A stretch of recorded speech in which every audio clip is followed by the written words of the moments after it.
Yo, what's going on, dudes? Here we are back again on our alternate account, and in today's video we are going to be playing on a reverse mode, which isn't a hard mode at all. But as far as like our BTD6 playthrough, we need to start thinking about like what towers we need to unlock, because after we get done with reverse mode, we're going to have to go straight into military only, and as of right now I have 0 upgrades for the military towers. So I'm going to go ahead and take a look at the military towers to see which tower we're going to want to have in order to beat military only. And on top of that, we have Apocalypse coming up after that. So things are going to get a little bit saucy here in the next couple of game modes, right? So on these easier maps, I actually have a couple of strategies that I like to use for like Apocalypse and all of the medium modes.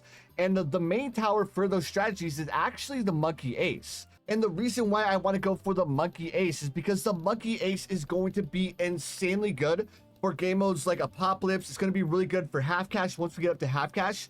So this is one of the towers that we definitely want to get unlocked early game.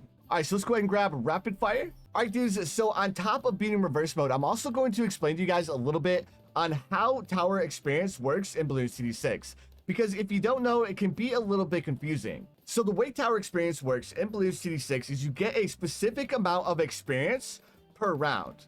And then that experience is divided amongst your towers. And then the ratio for the experience per tower is dependent on how much money you have spent on each tower. So right now, my Monkey Ace is going to be getting a majority of the experience per round, opposed to my Village and my Alchemist. So right now, I'd say my Monkey Ace would be getting around like, we'll just say like 75 to 80%. And then our Monkey Village will be getting like 10%, and then, or like 10 to 15%. And then our Alchemist will be getting that last 5%. So if you guys were ever curious, or you guys really want to get that Paragon unlocked, the only thing you guys need to do is just place down that specific tower and then play through the game with only that tower. And you guys will be able to get a lot of experience on the tower that you guys need experience on. All right, so now that we went through that, speaking of experience, we have quite a bit of experience right now. We need to go ahead and get radar scanner, and I think we should be getting pretty close to it, right?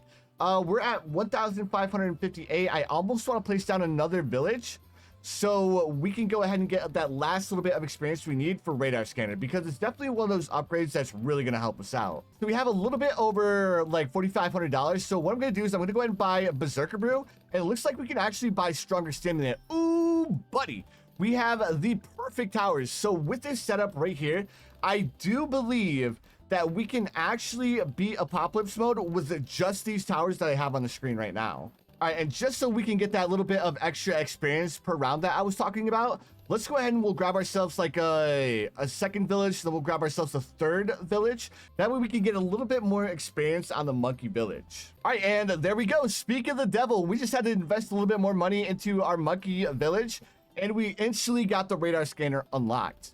The next thing I want to get unlocked is I definitely want to get Jungle Drums, because I mean Jungle Drums was going to be a really good upgrade, especially for that extra popping power for such a cheap price. All right, so here we go. We just unlocked Jungle Drums, so let's go ahead and grab that really quick. Then we'll go ahead and grab this, and because we have Jungle Drums, I suppose we should keep the villages, because Monkey Intelligence Bureau is going to be another one of those upgrades that we really want to have. Let's just go ahead and buy Stronger Stimulant, though, because Stronger Stimulant is another one of those upgrades that I definitely want to have as well. All right, so now that we have our Alchemist upgrade to Stronger Stimulant, let's go ahead and take a look here.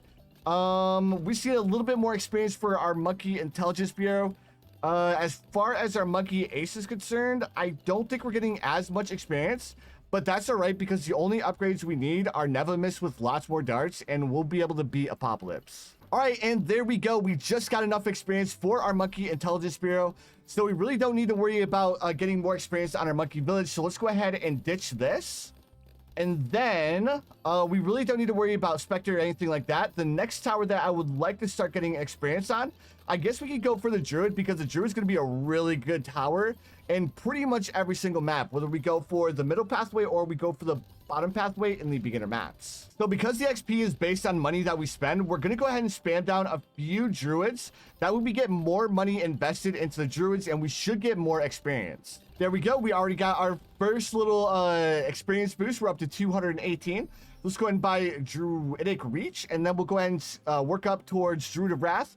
then we'll buy Thorn Swarm, and then we'll grab Pop List. All right, there we go. There's enough experience to buy Heart of Vengeance. And then now that we have Heart of Vengeance, we're going to go ahead and invest a little bit more money into all of these towers. Oh, we just got our last tower unlocked. Perfect. Now the only 2 towers that we have left to unlock are the Dartling Gunner as well as the Beast Handler. And we're not going to be able to unlock those for quite some time. All right, so now because it's going to take a little bit more experience to get Druid of Wrath unlocked, let's go ahead and unlock Thorn Swarm. And then we'll upgrade all of these Druids up to Thorn Swarm. That way we have more money invested into our Druids. And then because we have the money and the experience, let's just go ahead and get Heart of Oak as well. That way we can get even more experience on our Druids. And hopefully we get the Druid of Wrath by the end of this round. But I don't think that's going to be the case because we need 1,700 experience. And actually, you know what? We might actually be able to do it. All right, cool. We just got enough experience for the Druid of Wrath, so let's go ahead and grab that.